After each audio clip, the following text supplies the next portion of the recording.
जय गुरुदेव। धन धन गुरुदेव। आज मेरा सौभाग्य है पद्मश्री संत निरंदास जी महाराज के आशीर्वाद प्राप्त करने का अवसर मिला है। डेरा सच्चखंड बल्ला के ट्रस्टी वरिंदर दास जी, हरदेव राम जी, कोऑर्डिनेटर अविनाश चंद्रा जी, सभी पूज्य संतगण, देश के अलग अलग हिस्सों से आए सभी श्रद्धालु, मेरे पंजाब के भाई और बहनों, मैं पंजाब दी इस धरती नू नमन करदा हां।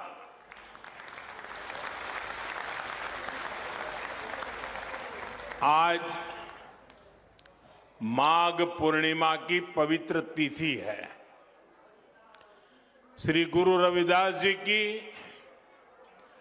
649वीं जयंती का पावन अवसर है। इस पुण्य पर्व पर मुझे आप सबके बीच आने का सौभाग्य मिला है। मैं इस पवित्र मंच से श्री गुरु रविदास जी को प्रणाम करता हूं। मैं आप सभी को और सभी देशवासियों को संत रविदास जयंती और माघ पूर्णिमा की शुभकामनाएं देता हूं। भाइयों बहनों, आप सभी जानते हैं मेरा रिश्ता श्री गुरु रविदास जी की जन्मभूमि काशी से है। काशी के लोगों ने मुझे आशीर्वाद दिए और सांसद के रूप में काशी की सेवा करने का भी सौभाग्य मिला।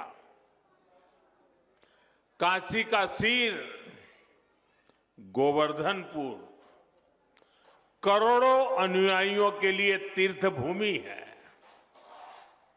काशी के वो घाट जहां संत रविदास जी की शिक्षाएं प्रकट हुई थी, वहां मां गंगा की वो धारा है जिसको साक्षी करके गुरु रविदास जी ने कहा था, मन चंगा तो कठौती में गंगा। हम सभी इनसे बहुत प्रेरणा पाते हैं और मैं जब भी सिर गोवर्धनपुर जाता हूं, बड़ी संख्या में मुझे मेरे पंजाब के भाई बहनों से मिलने का भी सौभाग्य मिलता है। अब इस बार मैं संत रविदास जी की प्रेरणा भूमि पंजाब की वीर भूमि में आया हूं। मैं मानता हूं ये श्री गुरु रविदास जी की ही इच्छा है और मेरा बहुत सौभाग्य है। मैं इस आयोजन में मुझे निमंत्रित करने के लिए डेरा सचखंड बल्ला का आभार व्यक्त करता हूं, प्रणाम करते हुए अभिनंदन करता हूं। संत श्री पिपलदास जी, संत श्री सरवनदास जी और इस परंपरा के ऐसे सभी संत जिनके प्रयासों से श्री गुरु रविदास जी के विचार जन जन तक पहुंचे हैं। मैं उन सभी संतों को भी श्रद्धापूर्वक प्रणाम करता हूं। साथियों, समाज सेवा के क्षेत्र में डेरा सचखंड बल्ला के कार्य बहुत सराहनीय रहे हैं। शिक्षा, स्वास्थ्य से जुड़े अनेक कार्य पूज्य संत श्री निरंजन दास जी महाराज के मार्गदर्शन में अविरत हो रहे हैं। उनके नेतृत्व में दुनिया के कई देशों में श्री गुरु रविदास जी के विचारों का प्रसार भी हुआ है। इस योगदान को सम्मान देने के लिए अभी हाल ही में हमारी भाजपा की केंद्र सरकार ने पूज्य संत श्री निरंजन दास जी महाराज को पद्म पुरस्कार से सम्मानित किया है। इस अवसर पर मैं उन्हें आदरपूर्वक नमन करता हूं। उनके सभी अनुयायियों को इस सम्मान के लिए बधाई देता हूं। सभी संतजन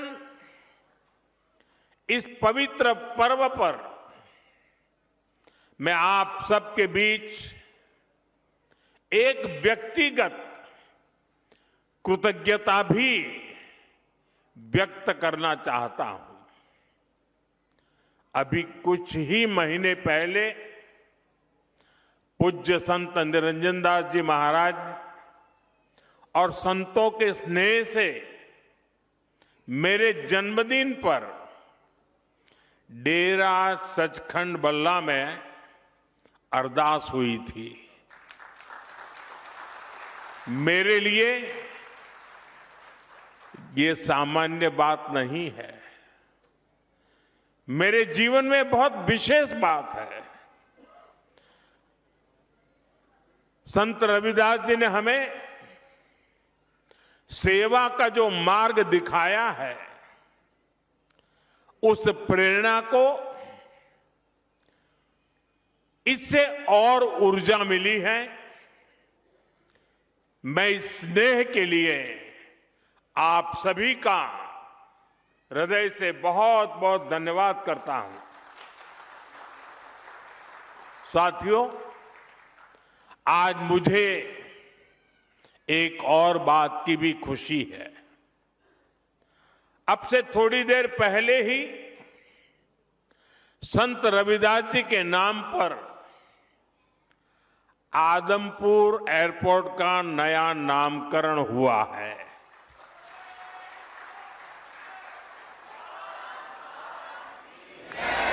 आदमपुर एयरपोर्ट को अब श्री गुरु रविदास जी महाराज जी एयरपोर्ट के नाम से जाना जाएगा।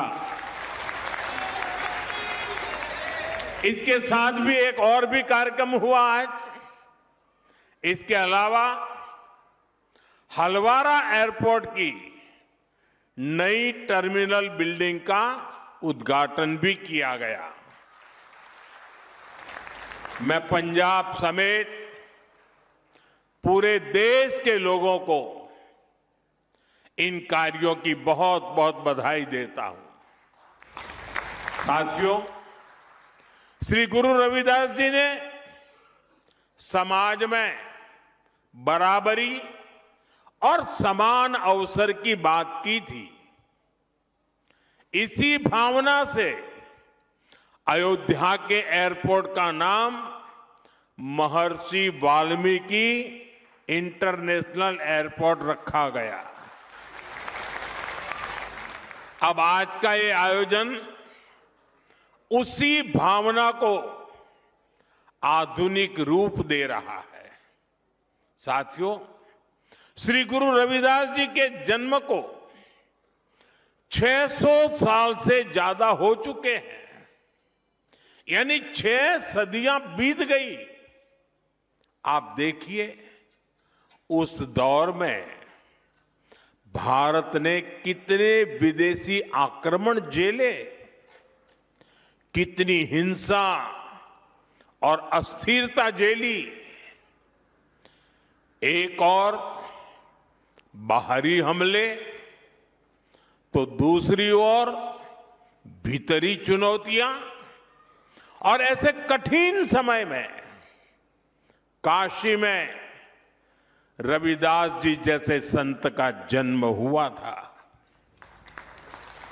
उन्होंने समाज को झकझोरा। उन्होंने हमें सिखाया, एकई माटी के सब भांडे, सभा का एको सिरजनहार। रविदास व्यापे अकई गट भीतर, सबको एकई घड़े कुम्हार। अर्थात हम सब एक ही मिट्टी से बने हैं और हमें बनाने वाला एक ही कुम्हार है। साथियों, श्री गुरु रविदास जी की ऐसी शिक्षाओं से समाज में एक नई चेतना जगी। भारत के समाज ने अपनी कमजोरियों को पहचानना भी शुरू किया और उन्हें दूर भी किया।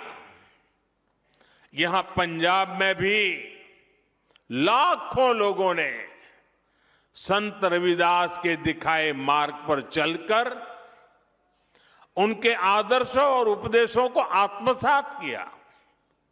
साथियों, श्री गुरु रविदास जी ने भारत के लिए भविष्य की एक संकल्पना भी पेश की थी।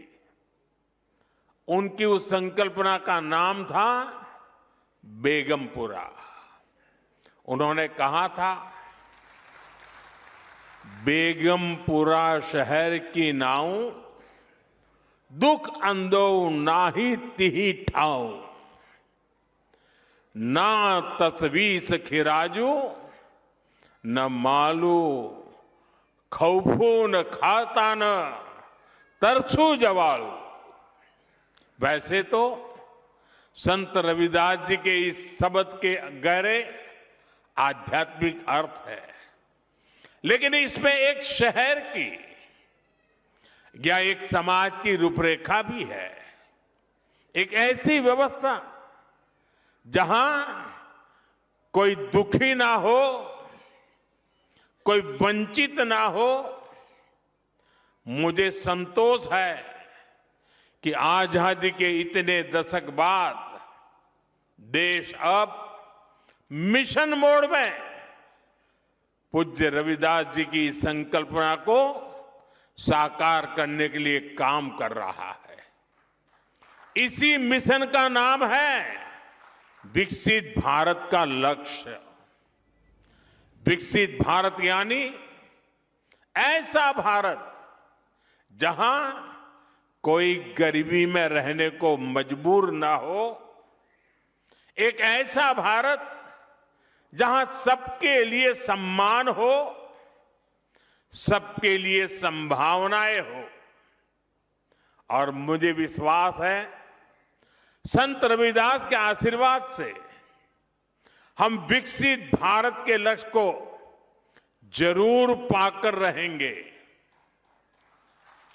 साथियों, आज सुबह ही संसद में देश का बजट प्रस्तुत किया गया है।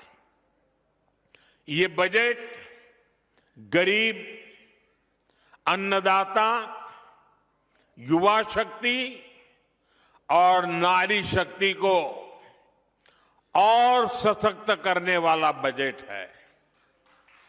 ये बजट गांव को मजबूत करने का बजट है। ये किसान की आय बढ़ाने वाला बजट है। ये आत्मनिर्भर भारत को, मेक इन इंडिया को बढ़ावा देने वाला बजट है। साथियों, बीते वर्षों में हमारी सरकार ने सड़क, पुल, बिजली, पानी, रेल, गरीबों के घर, सिंचाई, ऐसे हर इंफ्रास्ट्रक्चर में अभूतपूर्व निवेश किया है।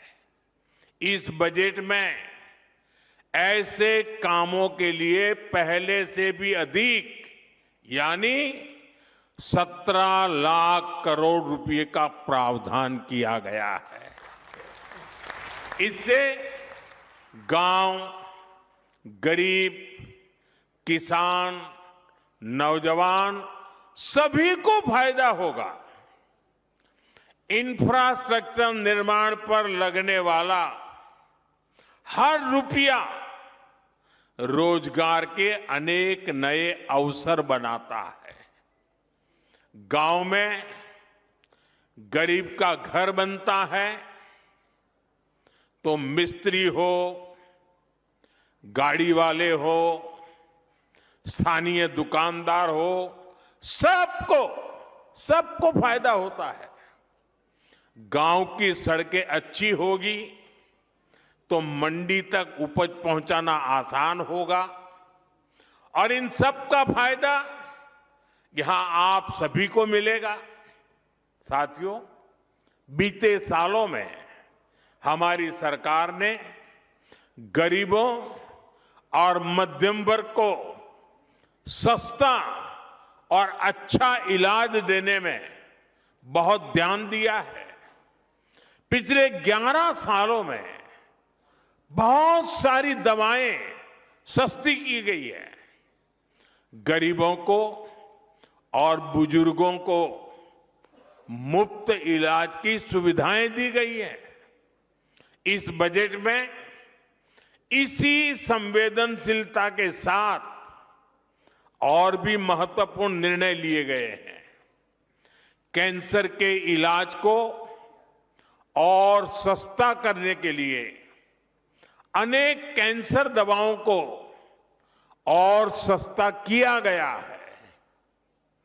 कई ऐसी और बीमारियां हैं जिनकी दवाएं विदेशों से मंगानी पड़ती हैं। गरीब और मिडिल क्लास के लिए इतनी महंगी दवाएं पहुंच से बाहर होती हैं। ऐसी अनेक दवाओं को भी अब और सस्ता किया गया है। साथियों, इस बजट का बहुत अधिक फोकस जालंधर, लुधियाना, होशियारपुर जैसे देश के अनेक शहरों को विकास का बड़ा केंद्र बनाने पर है। ऐसे शहरों के विकास के लिए बहुत बड़े प्रावधान किए गए हैं। पंजाब तो देश के उन राज्यों में है जहां किसानों के साथ साथ छोटे छोटे उद्योगों की, एमएसएमईज की एक समृद्ध परंपरा है। देश के एमएसएमईज को बीते वर्षों में लाखों करोड़ की मदद दी गई है। इस बजट में भी एमएसएमईज के लिए हजारों करोड़ रुपए के फंड की व्यवस्था की गई है। बीते वर्षों में भारत का एक्सपोर्ट बहुत अधिक बढ़ा है। इस बजट में भी निर्यातकों के लिए, एक्सपोर्टर के लिए अनेक बड़ी घोषणाएं की गई है। साथियों, भारत अब दुनिया के बड़े कपड़ा और वस्त्र निर्यातकों में से एक बन रहा है। इसलिए इस बजट में टेक्सटाइल सेक्टर के लिए, हमारे बुनकर भाई बहनों के लिए भी अनेक घोषणाएं हुई है। महात्मा गांधी ग्राम स्वराज अभियान से हमारे गांवों में जो बुनकर है, हथकरघा और हस्तशिल्प से जुड़े साथी हैं, उनको बहुत फायदा होगा। कपड़ा क्षेत्र में ज्यादा से ज्यादा रोजगार बने, इसके लिए प्रोत्साहन का भी प्रावधान किया गया है। देश में और भी कई मेगा टेक्सटाइल पार्क बनाए जाएंगे। इससे कपास किसानों से लेकर श्रमिकों तक हर किसी को फायदा होगा। साथियों, बजट का एक और फोकस एरिया खेल है, स्पोर्ट्स है, और पंजाब तो इसमें बहुत आगे है। इस बजट में खेलो इंडिया मिशन की घोषणा की गई है।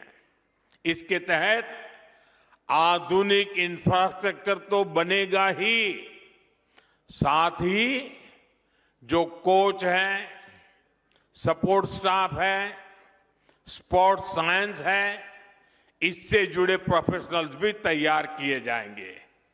साथियों, बजट से कुछ दिन पहले ही देश की अर्थव्यवस्था में नई ऊर्जा भरने वाला एक और ऐतिहासिक काम हुआ है। भारत और यूरोपियन यूनियन के बीच ट्रेड डील पर सहमति बनी है और सारी दुनिया कह रही है मदर ऑफ ऑल डील।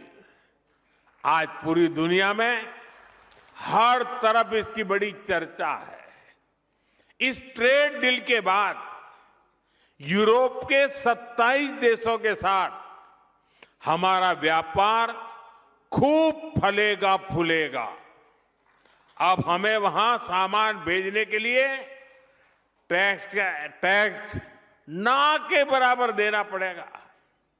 हमारे पंजाब की पहचान तो यहां के मेहनती लोगों से है, यहां के किसानों से है। पंजाब को स्किल्ड युवाओं के लिए जाना जाता है। ट्रेड डील से हमारे पंजाब के भाई बहनों को बहुत फायदा होने वाला है।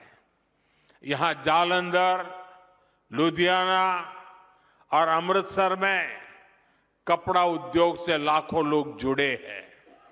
अब पंजाब के टेक्सटाइल सेक्टर को नए और बड़े बाजार मिलेंगे। 27 देश खुल गए हैं।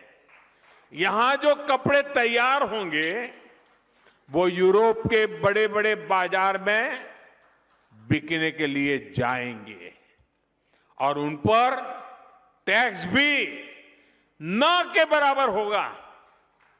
इसका मतलब है पंजाब की फैक्ट्रियों में ऑर्डर बढ़ेंगे, फैक्ट्रियों में काम बढ़ेगा।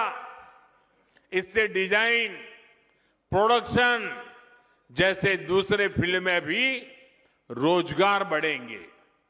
साथियों, हमारा ये जालंधर स्पोर्ट्स से जुड़े सामानों के लिए, स्पोर्ट्स गुड्स के लिए विश्व प्रसिद्ध है। यूरोपियन यूनियन से हुई ट्रेड डील के बाद जालंधर और आसपास के इलाकों में स्पोर्ट्स के सामानों की मैन्युफैक्चरिंग बढ़ जाएगी। इसके साथ ब्रांडिंग, पैकेजिंग और लॉजिस्टिक में भी रोजगार बढ़ेगा। आज जो बजट प्रस्तुत हुआ है उससे भी जालंधर के स्पोर्ट्स गुड्स सेक्टर को बहुत मदद मिलेगी। साथियों, पंजाब खाद्यान्न के उत्पाद में भी आगे है। ट्रेड डील से हमारे प्रोसेस्ड फूड और आसानी से यूरोप के मार्केट तक पहुंचेंगे। इससे मोगा, फिरोजपुर, होशियारपुर और बठिंडा जैसे इलाकों में किसानों को बहुत फायदा मिलेगा। ये व्यापार समझौता पंजाब के युवाओं के लिए, किसानों के लिए बहुत बड़ा अवसर लेकर आया है और मुझे विश्वास है श्री गुरु रविदास जी के आशीर्वाद से आप सभी को इसका भरपूर लाभ मिलेगा। साथियों, इस अवसर पर मैं अपने देश के उद्यमियों, मैन्युफैक्चरर्स और प्रोडक्शन से जुड़े सभी लोगों से एक अपील करना चाहता हूं। हमें अपने प्रोडक्ट की क्वालिटी पर बहुत जोर देना होगा। हमारे उत्पाद जहां भी जाएंगे उन पर भारत की छाप होगी। हमें अपने प्रोडक्ट्स को ऐसा बनाना होगा कि वो जिस मार्केट में जाए वहां के नागरिकों का दिल जीत लें। हमें ध्यान रखना होगा कि प्रोडक्शन क्वालिटी पर कोई समझौता ना हो। उसकी डिजाइनिंग, पैकेजिंग सबसे बेहतर हो। हमारे प्रोडक्ट वहां के नागरिकों की जरूरत के हिसाब से हो और लोगों को लगे कि अगर ये सामान भारत में बना है तो ये वैल्यू फॉर मनी है। आज ग्लोबल मार्केट में कंपटीशन बहुत ज्यादा है। अगर हम क्वालिटी प्रोडक्ट नहीं बनाएंगे तो हमारी जगह कोई और ले लेगा, फिर यह अवसर हमारे हाथ से निकल जाएगा। हमें ये अवसर नहीं जाने देना है। एक समय था जब भारतीय प्रोडक्ट्स अपनी क्वालिटी की वजह से जाने जाते थे, लेकिन गुलामी के लंबे कालखंड में इस पहचान को मिटाने का प्रयास हुआ।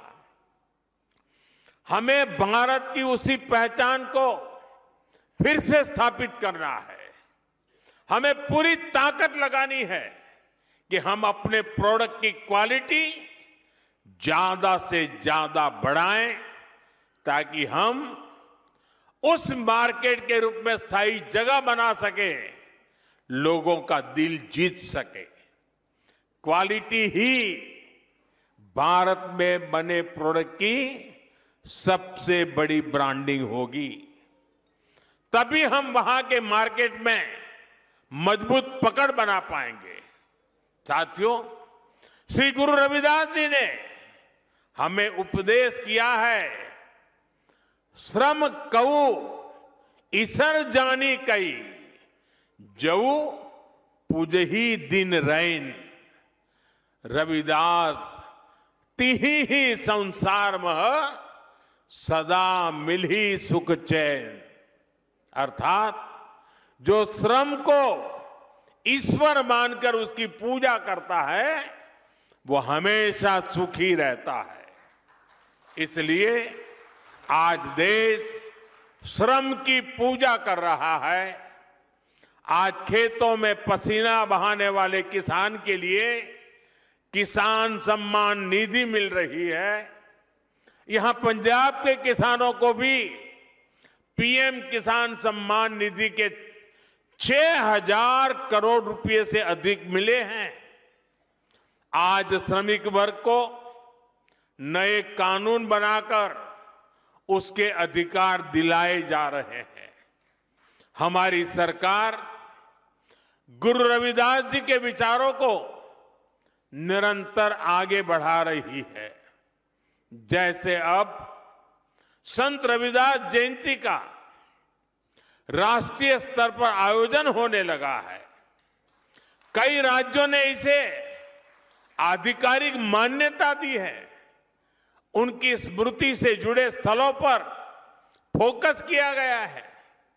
पिछले कुछ वर्षों में काशी के शील गोवर्धनपुर में हुए प्रयास इसी दिशा में ठोस कदम है।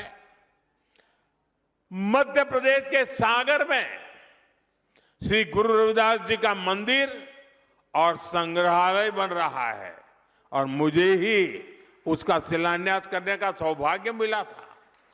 मुझे भरोसा है इन प्रयासों के जरिए हम अपने समाज की नींव को लगातार मजबूत करते रहेंगे। इसी विश्वास के साथ मैं एक बार फिर आप सभी को श्री गुरु रविदास जी की जन्म जयंती की शुभकामनाएं देता हूं। सभी पूज्य संतों को प्रणाम करता हूं। जो बोले सो निर्भय, जो बोले सो निर्भय, जो बोले सो निर्भय। श्री गुरु रविदास जी महाराज की जय। श्री गुरु रविदास जी महाराज की, श्री गुरु रविदास महाराज की बहुत बहुत धन्यवाद।